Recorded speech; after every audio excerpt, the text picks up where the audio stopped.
అందరికీ జై భీమ్. నేను Rajesh Mahasen. Welcome to Mahasen media. YCP వాళ్ళ అమాయకత్వాన్ని చూసి జాలిపడాలా, వాళ్ళ కన్నింగ్నెస్ చూసి ఇంకా అసహించుకోవాలా అర్థం కావట్లేదండి. పక్క రాష్ట్రంలో ఎలక్షన్ జరిగాయి. ఆ ఎలక్షన్లో విజయ్ జోసెఫ్ గారు దాదాపు ఆల్మోస్ట్ ఆయన ముఖ్యమంత్రి ఖాయమయ్యేలాగే కనిపిస్తుంది.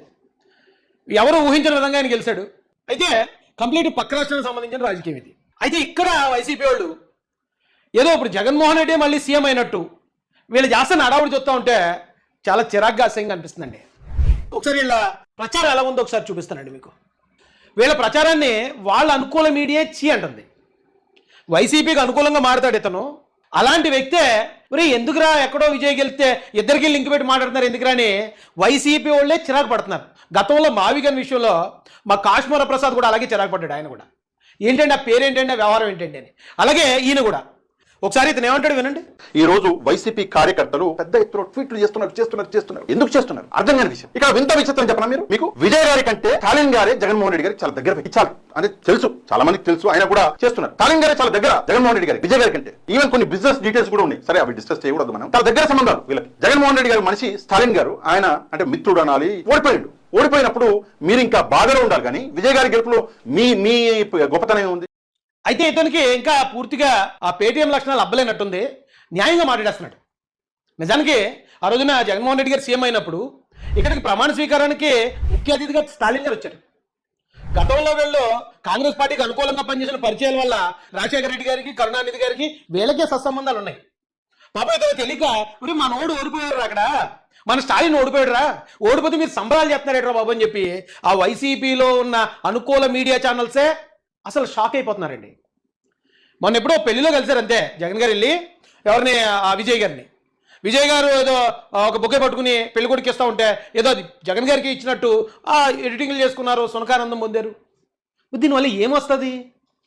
ఇవాళ వాళ్ళే తిడుతున్నారు. రే మన వ్యక్తి, మన స్నేహితుడు, జగన్ గారి స్నేహితుడు స్టాలిన్, ఆయన ఓడిపోయి ఉన్నాడు, మనం బాధలో ఉండాలి. ఏట్రా బాబు మీరు ఊరోళ్ళ పెళ్లి కుక్కలాడవడం అన్నట్టు ఇగో ఆయనే పెట్టినట్టున్నాడు. మరి ఎవరో పెట్టారు, ఇది నేను చూశానండి. ఏం పేరండి? పివిఆర్ వర్ధన్ రెడ్డి గారు పెట్టారు. వీళ్ళ ప్రచారం రజనీ గారు మా చెల్లె, గతంలో చాలా మంచి పరిచయాలు ఉన్నాయి, తనంటే నాకు చాలా అభిమానం.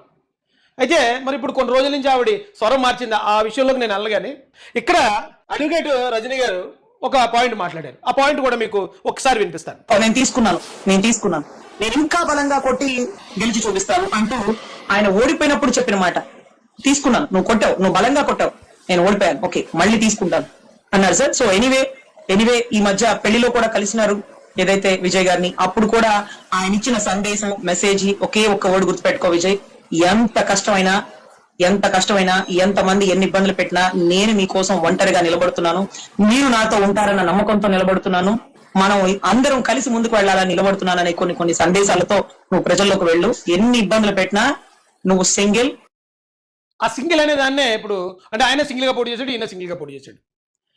జగన్ గారే చెప్పారటండి ఎవరికి, విజయ్ గారికి, సింగిల్గా వెళ్ళు, ప్రజలతో నేను ఉన్నానని చెప్పు, ఆ భరోసా ఇవ్వని చెప్పి జగన్ గారు విజయ్ గారికి చెప్పారని అడ్వకేట్ రజనీ గారు చెప్తున్నారు. నిజంగా ఒకవేళ సింగిల్గా వెళ్ళటమే విజయరాశ్యం అయితే మరి జగన్ గారు 2014లో సింగిల్గా వచ్చారు, ఓడిపోయారు. 2024లోనూ సింగిల్గా వచ్చారు, ఘోర పరాజయం. అంటే 11 సీట్లకి పరిమితం అయిపోయి కనీసం ప్రతిపక్ష హోదా కూడా రాలేదు సింగిల్గా వెళ్ళటం వల్లే. ఇప్పుడైనా సింగిల్ సింహం అంటే సింగిల్గా వెళ్ళిన ప్రతిసారి నెగ్గును అనాలి. కానీ సింగిల్గా 3 సార్లు వచ్చి 3 సార్లు 2 సార్లు ఓడిపోయినోడిని మన సింగిల్ సింహం అని ఎలా అంటాం? అది ఎలా గొప్ప అనేది నా ఫస్ట్ ప్రశ్న అండి. రెండోది పొత్తుల్లో వస్తున్నారు అనేది విపరీతంగా వైరల్ చేస్తున్నారు. అయితే నిజానికి ఎందుకు తీసుకున్నారు ఏమంటే నా తెలియక అడుగుతాను. సింగిల్గా 175 నియోజకవర్గాలు పోటీ చేయడానికి పవన్ కళ్యాణ్ గారికి ఇష్టం లేదా? ఆయనకి ఏమన్నా కష్టమా? ఆయనకి ఏమన్నా నష్టమా? లేదు సింగిల్గా 175 నియోజకవర్గాలు పోటీ చేయడానికి చంద్రబాబు నాయుడు గారికి ఏమన్నా ఇబ్బందా? దానివల్ల ఏమన్నా నష్టం వస్తుందా? ఎందుకని దాదాపు 30 ఎమ్మెల్యే సీట్లు ఎన్నో కానీ ఎంపీ సీట్లు చంద్రబాబు నాయుడు గారు ఎందుకు ఇచ్చేయాలి ఇతర పార్టీలకి? అలాగే పవన్ కళ్యాణ్ గారు కూడా 21 సీట్లతో సర్దుకుని మిగతా సీట్లన్నింటిలో కూడా మన వాళ్ళు సపోర్ట్ చేయడని ఎందుకు చెప్పాలి? అరే అందరికీ 175 పోటీ చేసుకునే అవకాశం ఉంది. బీజేపీ కావాలంటే బీజేపీ పోటీ చేసుకోవచ్చు, టీడీపీ 175 పోటీ చేయొచ్చు, జనసేన 150. అలా పోటీ చేస్తే ఇప్పుడున్న ఈ తల్లప్పులు కూడా ఉండపోను కదా. ఎగ్జాంపుల్ నేను తెలుగుదేశం గురించి చెప్తున్నానండి. ఏ అయితే పొత్తుల సీట్లు కూటమి పార్టీలు కేటాయించారో ఆయా ప్రాంతాల్లో ఉన్న తెలుగుదేశం ఇన్ఛార్జీలు, తెలుగుదేశం కార్యకర్తలు అసంతృప్తితో ఉన్నారు కదా. ఆ బాధ కావాలని ఎవరైనా నెత్తిపై పెట్టుకుంటారా? ఆ ఇబ్బంది ఎవరైనా కావాలని చంద్రబాబు నాయుడు గారు నాకు ఈ ఇబ్బంది కావాలని ఆయన కోరుకుంటాడా? అలాగే 21 సీట్లకి ఎందుకు నువ్వు పరిమితం చేసావు, నువ్వు ఇలా చేయకుండా ఉండాల్సిందే అని చెప్పి జన సైనికులు సూటుమూడు మాటలన్నీ పడుతూ ఉంటున్నారు పవన్ కళ్యాణ్ గారు కొద్దిమంది. ఆయనకి ఏమైనా ఇష్టమా? వైసీపీ అది చెప్పక్కర్లే, విపరీతంగా వాళ్ళు ఎలా మాట్లాడతారో అందరికీ తెలుసు. ఈ మాటలన్నీ పడ్డం వాళ్ళకి ఇష్టం అండి, వాళ్ళు సంతోషంగా చేశారా?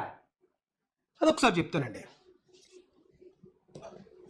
అంటే మా కామెడీ కింగ్ పేరు ఆయన కూడా వచ్చాడు, విజయం చూసి నేర్చుకో అంటున్నాడు. అలాగే పవన్ కళ్యాణ్ గారు గతంలో మాట్లాడుకున్న మాటలు వేశాడు, అంటే నేను ముఖ్యమంత్రి అవుతానని ఆయన చెప్పింది, ఇంకెంతకాలం పల్లకిలు మోయాలి అని చెప్పిన వీడియో మరొకటి వేసుకుంటూ వచ్చాడు. చివరికి వచ్చేటప్పటికి ఎస్ మనం పొత్తులో వెళ్ళాలి అని పవన్ కళ్యాణ్ గారు చెప్పింది వేశాడు. అన్ని మాటలు మారడానికి కారణం ఉంది కదా, కారణం ఉన్నప్పుడు ఖచ్చితంగా మనిషి మారతాడు కదా. అరే చలికాలం వచ్చిందంటే దుప్పటి కప్పుకుంటాం, ఎండాకాలం వచ్చిందంటే దుప్పటి తీసేస్తాం కదా. అదే లేదు నువ్వు చలికాలంలో దుప్పటి కప్పుకున్నావు కాబట్టి ఎండాకాలంలో కూడా నువ్వు రగ్గు కప్పుకుని పడుకుంటే ఏం పద్ధతి ఇది? పరిస్థితులను బట్టి మనిషి మారతాడు కదా, మారకుండా ఎప్పుడు ఒకలాగా ఉండడానికి ఆయన శిలా విగ్రహం ఏంటి? ఏమంటే ఎవరి పొత్తు లేకుండా సింగిల్గా పోటీ చేసి సీఎం అయిన మునగాళ్ళు అటండి. ఖచ్చితంగా విజయ్ గారిని మునగాడని అనాల్సిందే మనం, ఎందుకంటే ఆయన ఉన్న ఆ రాష్ట్రంలో ఆ పరిస్థితులు తట్టుకుని ఆయన ఎన్ని ఇబ్బందులు ఫేస్ చేయడం మనం చూసాం. ఇప్పుడు రాజకీయం అంటే అదే కదా, మన మాట ఎన్నోడిని కంట్రోల్ చేయడానికి రాజకీయ పార్టీలు వ్యూహాలు పన్నుతాయి కదా. ఆ పన్నిన క్రమంలో ఐటీ రైడ్ జరిగాయి, ఇబ్బందులు పడ్డాడు. అలాగే ఫ్యామిలీ ప్రాబ్లమ్స్ వచ్చాయి, తొక్కిసలాట జరిగినప్పుడు కేసులు అయ్యాయి, సిబిఐ ఎంటర్ అయింది. బోల్డ్ అని పడ్డాడు, నిలబడ్డాడు, తట్టుకుని ఇవాళ ప్రజల మనసు గెలుచుకున్నాడు. సీఎం సీట్కి ఆల్మోస్ట్ దగ్గరకున్నాడు. అంటే ఎన్నో ఇంకా 10 సీట్లు తేడా ఉన్నాయన్నారు కాబట్టి ఇంకా కన్ఫర్మ్ చేసి చెప్పట్లేదు. మనగాడే కాదని ఎవరన్నారు? కానీ ఇక్కడ ఎందుకు ప్రతిదానికి మనం కంపారిజన్ ఎందుకు? ఎవరు సీనియర్ వీళ్ళిద్దరిలోని? జగన్ గారే సీనియర్ కదా, 14 నుంచి ఉన్నాడు. ఈయన పార్టీ పెట్టి 2 సంవత్సరాలు అయింది. ఒకవేళ పోల్చుకోవాల్సి వస్తే ఎవరితో పోల్చుకోవాలి? అరే విజయ్ గారి అభిమానులు, విజయ్ గారి కార్యకర్తలు జగన్ గారితో వాళ్ళు పోల్చుకోవాలి. మీరెందుకే వాళ్ళతో పోల్చుకున్నారు? జగన్ గారే సీనియర్ కదా, సీనియర్ అయి ఉండి కొత్తగా జూనియర్, ఇప్పుడు కొత్తగా రాజకీయాల్లోకి వచ్చిన ఒక నాయకుడిని ఆయనతో పాటు పోల్చేసుకుని ఎందుకు ఈ సునకానందం? ఎందుకు పాపం జగన్ గారిని ఇలాగ అవమానిస్తారు? ఎందుకు? తప్పు కదండి. వాళ్ళు పోల్చుకోవాలి, వాళ్ళు పెట్టుకోవాలి. జగన్ గారితో ఈయన ఫోటోలు తీసుకుని మా విజయ్ గారు జగన్ గారితో ఫోటో దిగారని చెప్పి వాళ్ళు టీవీకి వాళ్ళు అక్కడ పెట్టుకోవాలి, మీరు తెచ్చి పెట్టకూడదు. ఇక్కడ అసహ్యంగా ఉంది. అంటే ఎక్కడైనా ఒక చిన్న విజయం వస్తే ఆ విజయాన్ని మనం క్లైమ్ చేసేసుకుని మన వాళ్ళు అంటే ఏంటంటే జగన్ గారి ఫోటో అంట ఇలా చూపించారట విజయ్ గారు, అందుకని గెలిచేసాడట. అది చెప్పడానికి కాస్త వాస్తవాన్ని దగ్గరగా చెప్పండి. ఏదైనా చెప్తే నిజమంటావా అనిపించేలాగా ఉండాలి. ఆ రోజున ఆయన ఆ యాత్ర చేస్తున్నప్పుడు ఆ బండి మీద ఉన్నప్పుడు యశ్వరావు ఫోటో ఇచ్చారు, పైకి చూపించాడు. అంబేద్కర్ ఫోటో ఇచ్చారు, పైకి చూపించాడు. ఇంకొక నాయకులు ఫోటో ఇస్తారు, పైకి చూపించాడు. అలాగే ఈ విజయ్ గారు జగన్ గారు కలిసి ఉన్న ఫోటో ఎవరు ఇచ్చారు అభిమాని, జస్ట్ పైకి చూపించాడు. ఆ పైకి చూపించడం వల్ల గెలిచేసిందంటే తప్పు కదా. ఇలాంటి తప్పుడు ప్రచారాలు చీప్ అయిపోతున్నారు కదా. ఇంకని ఇప్పుడు ఇక్కడ మీరు ఎదుర్కోవాలంటే ఇక్కడ మీరు ఆంధ్రాలో ప్రతిపక్షం లేదనుకున్నావా? అయినా కానీ ఇక్కడ పార్టీకి ఉన్నారు కదా. ఇక్కడ చంద్రబాబు నాయుడు గారు ఏమన్నా ఆ తప్పులు చేస్తే అవకతవకలు చేస్తే బయట పెట్టాలి. మీరు లోకేష్ గారు ఏమైనా తప్పులు చేస్తే బయట పెట్టాలి.